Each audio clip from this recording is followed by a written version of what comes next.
ధైర్యగుణమంచిత సంపదలందు తాల్మయున్ భూప సభాంతరాళమున పుష్కల వాక్యతత్వం ఆది బాహాపడు శక్తి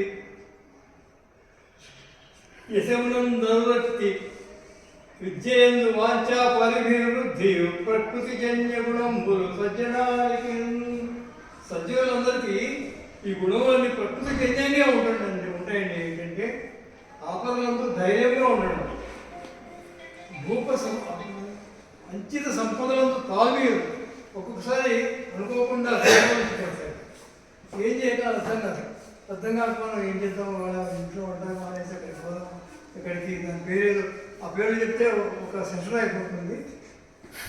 బర్మా అటండి, చీర అటండి. సో ఎందుకు చూద్దాం చీర తీసుకుంటే వెళ్తే నూడిల్స్ ఇట్లా ఆడుతున్నాయి. వాళ్ళే ఇక్కడికి వచ్చి టేబుల్ మేనర్స్ అని హిందూ సంస్కృతి మాట్లాడేవాళ్ళు. అవి నూడిల్స్ కదా ఏమండి, సేమియా పాయసం చేసుకుంటే చక్కకుంటుందండి. అవే నూడిల్స్ వచ్చి నూడిల్స్ ఇట్లా ఆడుకునే వాళ్ళకి నాకు ఈ వీటిలో ఎట్లా ఉందనిపిస్తుంది. ఆ విధంగా నాకు డబ్బులు రాగానే హోటల్ పేరు చెప్పానని ఇప్పుడు ఒక సెషన్ వస్తుంది.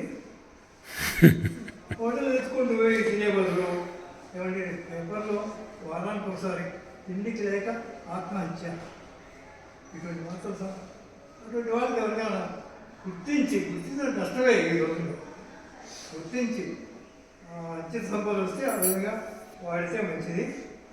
అంచిత సంపద సంయమనంగా వ్యవహరించాలి. ఎక్కువ సంపద వచ్చారు. భూపసభాంతరాళము పుష్కల వాక్యతత్వం. కాలము రాజులు సభలు పెట్టేవాళ్ళండి, బాగా మాట్లాడే చాతుర్యం. ఇది కూడా అందుకంటే తీసుకుపోయింది ఏం కాదు. ఎందుకంటే అక్కడ భూపతి సభలు అడిగితే ఇక్కడ చక్రవర్తి గారు భూపతి కంటే ఎక్కువ చక్రవర్తి గారు. అంటే పెద్ద సభ కాబట్టి మనము భూప సభాంతర పుష్కల్ అంటే ఒల్లుడు ఈ ఊరి భాషలో చెప్పాలంటే మాట్లాడాలి. పుష్ప భూప సభాంతరాలు పుష్కల్ వాక్ చాతుర్యం ఆజీ అది మన పరిస్థితులు యుద్ధంలో సైనికులు గుర్తిస్తుంది. భుజబల యుద్ధాలు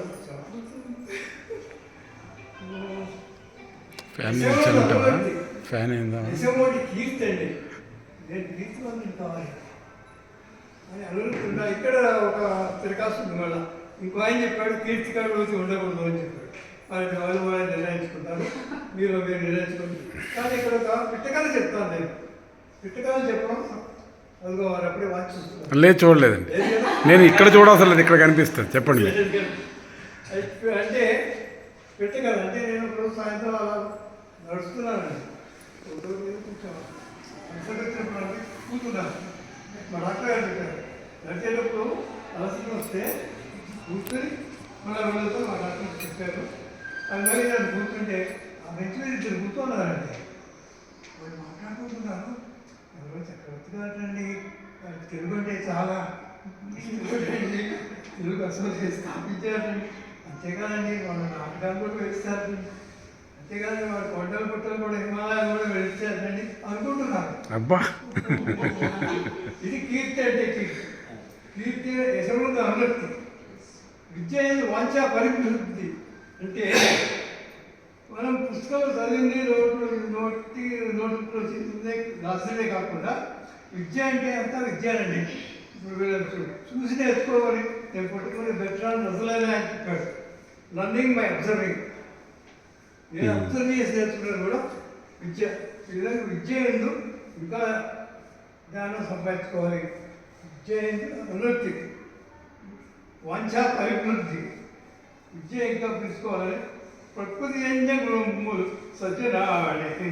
ఇవన్నీ సజ్జనాలు న్యాచురల్గా వస్తాయి. ప్రకృతి జన్యుడు ఈ మధ్య ఎక్కువ వాడతానండి ఒక వర్డ్, ఈ సాఫ్ట్వేర్ బై డిఫాల్ట్. డిఫాల్ట్ అని భలే వాడేసుకుంటూ వచ్చినట్టు సజ్జనులకి ఈ గుణాలన్నీ బై డిఫాల్ట్ వస్తాయి. వాళ్ళు రాకపోతే వాళ్ళు అవన్నీ అలవాటు చేసుకోవడానికి ప్రయత్నించవలేను. ముఖ్యంగా భూప సమాంతరాలు అందరూ అవ్వాలి, అందరూ ఏదో ఒకటి చెప్పాలి. తెలియని వాళ్ళు ఎవరు ఉన్నారు అందరికీ తెలుసు, కానీ వాళ్ళు బిడియం పడతారు చెప్పండి. చెప్పండి, ఏదో ఒక శుభచర్య పద్యం చెప్పండి. అది కూడా రాకుండా ఉండదుగా. వీడియో కొడుతున్నారు అంతే. అందరూ 10 మంది తలా ఒక్కొక్క పద్యం చెప్పినా కూడా సరిపోతుందండి. నమస్తే.